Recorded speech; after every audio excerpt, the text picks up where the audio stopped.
മരണപ്പെട്ട 5 പേരുടെ ഭൗതികാവശിഷ്ടങ്ങളാണ് ഇപ്പോൾ ഇങ്ങോട്ട് കൊണ്ടുവരുന്നത്. ഖത്തർ എയർവേസിൽ അധികം വൈകാതെ എത്തിച്ചേരും. കെനിയയിലെ ഇന്ത്യൻ ഹൈക്കമ്മീഷണറേറ്റ്, ഖത്തർ എംബസി ഇവയുമായി ഏകോപനം നടത്തി, നമ്മുടെ വിദേശ മന്ത്രാലയവുമായി ചേർന്ന് ഏകോപനം നടത്തി ആവശ്യമായ ക്രമീകരണങ്ങൾ ഏർപ്പെടുത്താൻ കഴിഞ്ഞിട്ടുണ്ട്. നോർക്ക റൂട്ട്സാണ് ആ പ്രവർത്തനങ്ങൾ കേരളത്തിൽ ഏകോപിപ്പിച്ചത്.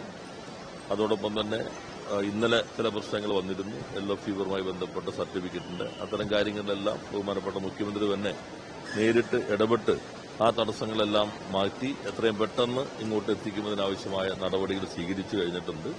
ലോക കേരള സഭാംഗങ്ങൾ കെനിയയിലെയും ഖത്തറിലെയും അവർ ഈ പ്രവർത്തനങ്ങൾ ഏകോപിപ്പിക്കുന്നതിനും നേതൃത്വം നൽകി. ഇപ്പോൾ ഇവിടെ എത്തിച്ചേരുന്ന ഇവരുടെ 5 പേരുടെയും ബോഡി അവരുടെ ബന്ധുക്കൾ ഇവിടെ എത്തിയിട്ടുണ്ട്. ചിലരുടെ ബന്ധുക്കൾ ഈ വിമാനത്തിൽ തന്നെ ഇങ്ങോട്ട് വരുന്നുണ്ട്. അതിൽ പരിക്ക് പറ്റിയിട്ടുള്ള ചിലരുമുണ്ട്. അപ്പോൾ അവരും ഇവിടുത്തെ ബന്ധുക്കളും ചേർന്ന് ഏറ്റുവാങ്ങും. ഇവിടെ നിന്ന് തന്നെ 5 ആംബുലൻസുകളിലായി അവരവരുടെ നാടുകളിലേക്ക് എത്തിക്കുന്നതിനാവശ്യമായ ക്രമീകരണങ്ങൾ ഏർപ്പെടുത്തി കഴിഞ്ഞിട്ടുണ്ട്.